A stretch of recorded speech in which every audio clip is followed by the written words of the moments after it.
আসসালামু আলাইকুম। আমি একজন ডিভোর্সি। কেউ যদি আমারে পছন্দ করে থাকেন তাহলে অনলাইনে আমার সাথে যোগাযোগ করেন।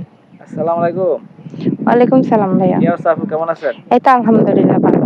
ফোন দিয়েছিলেন আসার জন্য, কেন আপু? আসলে ভাইয়া আমি একজন অনলাইনে আমার মনের মানুষ দরকার এইজন্য। ও, বিয়ে শাদী বসবেন নাকি? জি। তো বিয়ে বসবেন অনলাইনে কেন? আপনি ঘটকের মাধ্যমে কোনো পাত্র পান না? কারণ ঘটকের মাধ্যমে যেগুলো পাত্র পাই সেগুলো পাত্র অনেক লোভী হয় বা মনে করেন অনেক ধরনের পছন্দ হয় না আমার, পছন্দ তাদের না মানে ব্যবহার আপনার বিহেভ ব্যবহার মনের মতন হয় না, না? মনের মতন হয় না। এই জন্য বিয়ে বসেন না? জি। তা আগে কি আপনি বিয়ে শাদী হয়েছে? হ্যাঁ, আগে আমার বিয়ে হয়েছিল। কতদিন আগে? বিয়ে হয়েছিল এখন থেকে ২ বছর আগে। ডিভোর্স হয়েছে ১ বছর হইল। ডিভোর্স হয়ে গেছে না? জি। তাহলে এখন আর কোনো ওদিকে কোনো সমস্যা নাই? না।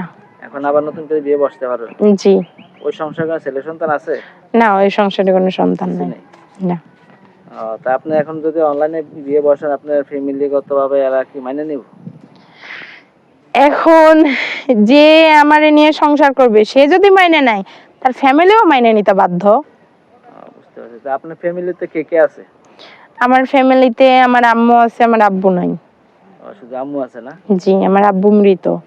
আপনার বোন কি আপনি একা নাকি আর আছে বড়? না, আমার ছোট একটা বোন আছে। আপনার ছোট? জি। ওর নাকি বিয়ে শাদী হয়েছে নাকি এখনো হয়নি? না, ওর বিয়ে শাদী হয়নি, ও পড়াশোনা করতেছে।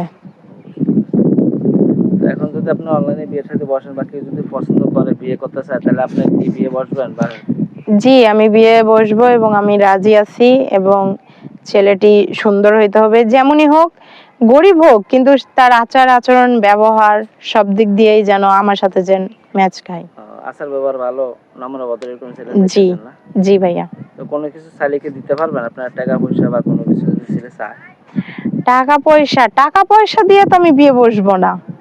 টাকা পয়সা দিলে তো আমি তো ঘটকের মাধ্যমেই বসতে পারি, কারণ এখনকার ছেলেরা লোভী। আমি তো সেরকম মানুষ চাই না। আমি চাই ভালো। যে আমাকে ভালোবাসবে, আমাকে সম্মানে রাখবে। টাকা দিয়ে মানে তো আমি বিক্রি হয়ে গেলাম। বুঝতে পারছি। প্রবাসী কোনো ভাই যদি বিয়ে করতে চায়, সমস্যা আছে? না, কোনো সমস্যা নাই। অনেকে তো কমেন্ট করে এগুলা ভুয়া, এগুলা প্রতারক, আসলে এগুলা মিথ্যা, এগুলা কোনো মাসে বিয়ে সাথে। আপনি কি আসলে সত্যি না বিয়ে বসবেন নাকি মিথ্যা? না, এটা আসলে ভাইয়া সত্যি। এটা তো কোনো মিথ্যা কথা কইতেছি না। আসলেই সত্যি ঘটনা মানে আপনারা কইতেছি। সত্যি? জি। বুঝতে পারছি। অনেকে বউ চলে গেছে, বউ মারা গেছে, এমন কোনো ছেলে যদি বিয়ে করতে চায়, সমস্যা নাই তো? না, কোনো সমস্যা নাই। একটু বয়স হলে সমস্যা নাই?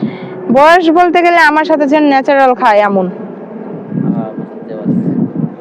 তো ঠিক আছে, আমরা ভিডিওটা দেখে আপলোড করে দিই, কেউ যদি সাহায্য তাহলে আপনাকে জানানো হবে, হ্যাঁ? জি ভাইয়া। আচ্ছা, আরো যারা যদি কেউ যদি ফোন দিয়ে কমেন্ট করে তাহলে আপনি এগুলো দেখবেন, আমরা তো আর দেখি না, আপনি এগুলো দেখে আপনি উত্তর দিবেন, ঠিক আছে? যাকে পছন্দ হয়। আচ্ছা ভাই, আসসালামু আলাইকুম। ঠিক আছে, আল্লাহ হাফেজ।